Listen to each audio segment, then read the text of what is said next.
21 जून तो हर भारती ਦੇ ਮੁਫਤ ਦੇ ਵਿੱਚ ਵੈਕਸੀਨ ਲੱਗੇਗੀ। ਪ੍ਰਧਾਨ ਮੰਤਰੀ ਨਰਿੰਦਰ ਮੋਦੀ ਦੇ ਵੱਲੋਂ ਐਲਾਨ ਕੀਤਾ ਗਿਆ। ਪ੍ਰਧਾਨ ਮੰਤਰੀ ਨਰਿੰਦਰ ਮੋਦੀ ਦੇਸ਼ ਵਾਸੀਆਂ ਨੂੰ ਸੰਬੋਧਿਤ ਹੋਏ, ਜਿੱਥੇ ਉਹਨਾਂ ਨੇ ਐਲਾਨ ਕੀਤਾ ਕਿ 18 ਸਾਲ ਤੋਂ ਵੱਧ ਦੀ ਹਰ ਉਮਰ ਵਾਲੇ ਵਿਅਕਤੀ ਦੇ ਮੁਫਤ ਦੇ ਵਿੱਚ ਕੋਰੋਨਾ ਵੈਕਸੀਨ ਲਗਵਾਈ ਜਾਵੇਗੀ। ਸੂਬਿਆਂ ਨੂੰ ਕੇਂਦਰ ਸਰਕਾਰ ਦੇ ਵੱਲੋਂ ਮੁਫਤ ਦੇ ਵਿੱਚ ਕੋਰੋਨਾ ਵੈਕਸੀਨ ਦਿੱਤੀ ਜਾਵੇਗੀ। ਨਾਲ ਹੀ ਪ੍ਰਧਾਨ ਮੰਤਰੀ ਨਰਿੰਦਰ ਮੋਦੀ ਨੇ ਜੋ ਰਾਸ਼ਨ योजना कोरोना काल के दौरान चलाई सी उसनू वधा दिता गया। हुण नवंबर महीने तक यह योजना जारी रहेगी। आज ये निर्णय लिया गया है कि राज्यों के पास वैक्सीनेशन से जुड़ा जो 25% काम था उसकी जिम्मेदारी भी भारत सरकार उठाएगी। ये व्यवस्था आने वाले 2 सप्ताह में लागू की जाएगी। इन 2 सप्ताह में केंद्र और राज्य सरकारें मिलकर नई गाइडलाइंस के अनुसार आवश्यक तैयारी कर लेंगी। संयोग है कि 2 सप्ताह बाद 21 जून को ही अंतर्राष्ट्रीय योग दिवस भी है। 21 जून सोमवार से देश के हर राज्य में 18 वर्ष से ऊपर की उम्र के सभी नागरिकों के लिए भारत सरकार राज्यों को मुफ्त वैक्सीन मुहैया कराएगी। वैक्सीन निर्माताओं से कुल वैक्सीन उत्पादन का 75% हिस्सा भारत सरकार खुद ही खरीदकर राज्य सरकारों को मुफ्त देगी। यानी देश की किसी भी राज्य सरकार को वैक्सीन पर कुछ भी खर्च नहीं करना होगा। अब तक देश के करोड़ों लोगों को मुफ्त वैक्सीन मिली है। अब 18 वर्ष की आयु के लोग भी इसमें जुड़ जाएंगे। सभी देशवासियों के लिए भारत सरकार ही मुफ्त वैक्सीन उपलब्ध करवाएगी। गरीब हो, निम्न मध्यम वर्ग हो, मध्यम वर्ग हो या फिर उच्च वर्ग, भारत सरकार के अभियान में मुफ्त वैक्सीन ही लगाई जाएगी। हां, जो व्यक्ति मुफ्त में वैक्सीन नहीं लगवाना चाहते, प्राइवेट अस्पताल में वैक्सीन लगवाना चाहते हैं, उनका भी ध्यान रखा गया है। देश में बन रही वैक्सीन में से 25% प्राइवेट सेक्टर के अस्पताल सीधे ले पाए, ये व्यवस्था जारी रहेगी। प्राइवेट अस्पताल वैक्सीन की निर्धारित कीमत के उपरांत एक डोज पर अधिकतम 150 रुपये ही सर्विस चार्ज ले सकेंगे। इसकी निगरानी करने का काम राज्य सरकारों के पास ही रहेगा। साथियों, हमारे शास्त्रों में कहा गया है, प्राप्य आपदम न व्यथते कदाचित,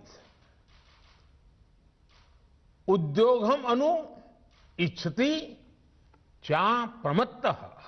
अर्थात विजेता आपदा आने पर उससे परेशान होकर हार नहीं मानते, बल्कि उद्यम करते हैं, परिश्रम करते हैं और परिस्थिति पर जीत हासिल करते हैं। कोरोना से लड़ाई में 130 करोड़ से अधिक भारतीयों ने अभी तक की यात्रा आपसी सहयोग, दिन रात मेहनत करके तय की है। आगे भी हमारा रास्ता हमारे श्रम और सहयोग से ही मजबूत होगा। हम वैक्सीन प्राप्त करने की गति भी बढ़ाएंगे और वैक्सीनेशन अभियान को भी और गति देंगे। हमें याद रखना है कि भारत में वैक्सीनेशन की रफ्तार आज भी दुनिया में बहुत तेज है, अनेक विकसित देशों से भी तेज है। हमने जो टेक्नोलॉजी प्लेटफॉर्म बनाया है कोविन, उसकी भी पूरी दुनिया में चर्चा हो रही है। अनेक देशों ने भारत के इस प्लेटफॉर्म को इस्तेमाल करने में रुचि भी दिखाई है। हम सब देख रहे हैं कि वैक्सीन की एक एक डोज कितनी महत्वपूर्ण है। हर डोज से एक जिंदगी जुड़ी हुई है। केंद्र सरकार ने ये व्यवस्था भी बनाई है कि हर राज्य को कुछ सप्ताह पहले ही बता दिया जाएगा कि उसे कब कितनी डोज मिलने वाली है। मानवता के इस पवित्र कार्य में वाद विवाद और राजनीतिक छींटाकशी से ऐसी बातों को कोई भी अच्छा नहीं मानता है। वैक्सीन की उपलब्धता के अनुसार पूरे अनुशासन के साथ वैक्सीन लगती रहे, देश के हर नागरिक तक हम पहुंच सके, ये हर सरकार, हर जनप्रतिनिधि, हर प्रशासन की सामूहिक जिम्मेदारी है। प्रिय देशवासियों, टीकाकरण के अलावा आज एक और बड़े फैसले में, उस फैसले से मैं आपको अवगत कराना चाहता हूं। पिछले वर्ष जब कोरोना के कारण लॉकडाउन लगाना पड़ा था, तो प्रधानमंत्री गरीब कल्याण अन्न योजना के तहत 8 महीने तक 80 करोड़ से अधिक देशवासियों को मुफ्त राशन की व्यवस्था हमारे देश ने की थी। इस वर्ष भी दूसरी वेव के कारण मई और जून के लिए भी इस योजना का विस्तार किया गया था। आज सरकार ने फैसला लिया है कि प्रधानमंत्री गरीब कल्याण अन्न योजना को अब दीपावली तक आगे बढ़ाया जाएगा। महामारी के इस समय में सरकार गरीब की हर जरूरत के साथ उसका साथी बनकर खड़ी है। यानी नवंबर तक 80 करोड़ से अधिक देशवासियों को हर महीने तय मात्रा में मुफ्त अनाज उपलब्ध होगा। इस प्रयास का मकसद यही है कि मेरे किसी भी गरीब भाई बहन को, उसके परिवार को भूखा सोना ना पड़े।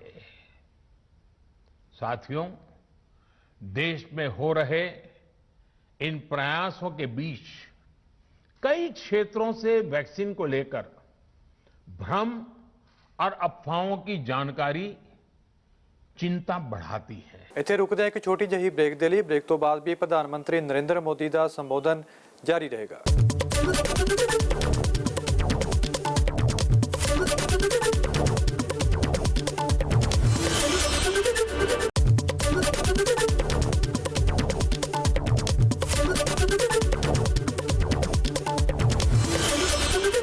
ਪ੍ਰਧਾਨ ਮੰਤਰੀ ਨਰਿੰਦਰ ਮੋਦੀ ਨੇ ਆਪਣੇ ਸੰਬੋਧਨ ਦੇ ਦੌਰਾਨ ਕੋਰੋਨਾ ਵੈਕਸੀਨ ਤੇ ਜ਼ੋਰ ਦੇਣ ਦੀ ਅਪੀਲ ਕੀਤੀ ਹੈ। ਨਾਲ ਹੀ ਪੀਐਮ ਨੇ ਕਿਹਾ ਕਿ ਜੇਕਰ ਕੋਰੋਨਾ ਵੈਕਸੀਨ ਨਾ ਹੁੰਦੀ ਤਾਂ ਦੇਸ਼ ਦੇ ਵਿੱਚ ਹਾਲਾਤ ਹੋਰ ਵੀ ਖਰਾਬ ਹੋ ਸਕਦੇ ਸਨ।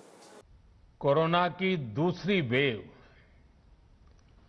और दूसरी वेव से हम भारतवासियों की लड़ाई जारी है। दुनिया के अनेक देशों की तरह भारत भी इस लड़ाई के दौरान बहुत बड़ी पीड़ा से गुजरा है। हम में से कई लोगों ने अपने परिजनों को, अपने परिचितों को खोया है। ऐसे सभी परिवारों के साथ मेरी पूरी संवेदनाएं हैं। साथियों, बीते 100 वर्षों में आई ये सबसे बड़ी महामारी है, त्रासदी है। इस तरह की महामारी आधुनिक विश्व ने न देखी थी न अनुभव की थी। इतनी बड़ी वैश्विक महामारी से हमारा देश कई मोर्चों पर एक साथ लड़ा है। कोविड अस्पताल बनाने से लेकर आईसीयू बेड्स की संख्या बढ़ानी हो, भारत में वेंटिलेटर बनाने से लेकर टेस्टिंग लैब्स का एक बहुत बड़ा नेटवर्क तैयार करना हो, कोविड से लड़ने के लिए बीते 1.25 साल में ही देश में एक नया हेल्थ इंफ्रास्ट्रक्चर तैयार किया गया है। सेकंड वेव के दौरान अप्रैल और मई के महीने में भारत में मेडिकल ऑक्सीजन की डिमांड अकल्पनीय रूप से बढ़ गई थी। भारत के इतिहास में कभी भी इतनी मात्रा में मेडिकल ऑक्सीजन की जरूरत कभी भी महसूस नहीं की गई। इस जरूरत को पूरा करने के लिए युद्ध स्तर पर काम किया गया। सरकार के सभी तंत्र लगे। ऑक्सीजन रेल चलाई गई, एयरफोर्स के विमानों को लगाया गया, नौसेना को लगाया गया। बहुत ही कम समय में लिक्विड मेडिकल ऑक्सीजन के प्रोडक्शन में 10 गुना से ज्यादा बढ़ाया गया। दुनिया के हर कोने से, जहां कहीं से भी जो कुछ भी उपलब्ध हो सकता था, उसको प्राप्त करने का भरसक प्रयास किया गया, लाया गया। इसी तरह जरूरी दवाओं के प्रोडक्शन को कई गुना बढ़ाया गया। विदेशों में जहां भी दवाइयां उपलब्ध हो, वहां से उन्हें लाने में कोई कोर कसर बाकी नहीं छोड़ी गई। साथियों, कोरोना जैसे अदृश्य और रूप बदलने वाले दुश्मन के खिलाफ लड़ाई में सबसे प्रभावी हथियार कोविड प्रोटोकॉल है। मास्क, 2 गज की दूरी और बाकी सारी सावधानियां उसका पालन ही है। इस लड़ाई में वैक्सीन हमारे लिए सुरक्षा कवच की तरह है। आज पूरे विश्व में वैक्सीन के लिए जो मांग है, उसकी तुलना में उत्पादन करने वाले देश और वैक्सीन बनाने वाली कंपनियां बहुत कम है, इन्हीं गिनी हैं। कल्पना करिए कि अभी हमारे पास भारत में बनी वैक्सीन नहीं होती तो आज भारत जैसे विशाल देश में क्या होता। आप पिछले 50-60 साल का इतिहास देखेंगे तो पता चलेगा कि भारत को विदेशों से वैक्सीन प्राप्त करने में दशकों लग जाते थे। विदेशों में वैक्सीन का काम पूरा हो जाता था, तब भी हमारे देश में वैक्सीनेशन का काम शुरू भी नहीं हो पाता था। पोलियो की वैक्सीन हो, स्मॉल पॉक्स, जहां गांव में हम इसको चेचक कहते हैं, चेचक की वैक्सीन हो, हेपेटाइटिस बी की वैक्सीन हो, इनके लिए देशवासियों ने दशकों तक इंतजार किया था। जब 2014 में देशवासियों ने हमें सेवा का अवसर दिया, तो भारत में वैक्सीनेशन का कवरेज 2014 में भारत में वैक्सीनेशन का कवरेज सिर्फ सिर्फ 60% के आसपास था, 60% के आसपास था। ਇੱਥੇ ਸਮਾਂ ਹੋ ਗਿਆ ਇੱਕ ਹੋਰ ਛੋਟੀ ਜਿਹੀ ਬ੍ਰੇਕ ਦੇ ਉਸ ਪਾਰ ਪ੍ਰਧਾਨ ਮੰਤਰੀ ਨਰਿੰਦਰ ਮੋਦੀ ਨੇ ਆਪਣੇ ਸੰਬੋਧਨ ਦੇ ਵਿੱਚ ਕਿਸ ਦੀ ਕੀਤੀ ਹੈ ਕਰੋਨਾ ਕਾਲ ਦੇ ਦੌਰਾਨ ਤਾਰੀਫ।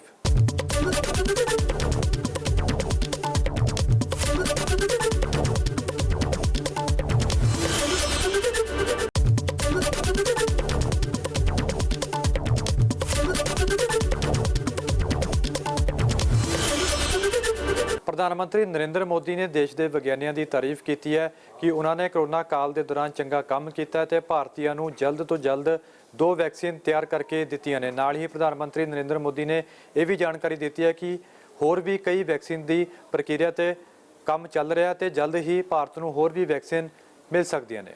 जब नीयत साफ होती है, नीति स्पष्ट होती है, निरंतर परिश्रम होता है, तो नतीजे भी मिलते हैं। हर आशंका को दरकिनार करके भारत ने 1 साल के भीतर ही एक नहीं बल्कि 2 made in India vaccine launch कर दी। हमारे देश ने, देश के वैज्ञानिकों ने ये दिखा दिया कि भारत बड़े बड़े देशों से पीछे नहीं है।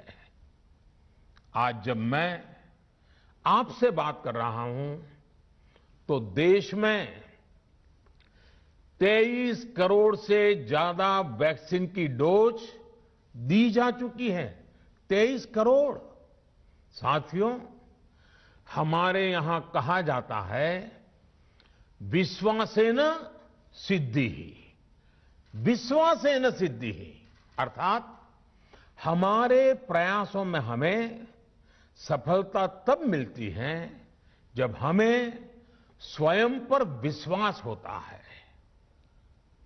हमें पूरा विश्वास था कि हमारे वैज्ञानिक बहुत ही कम समय में वैक्सीन बनाने में सफलता हासिल कर लेंगे।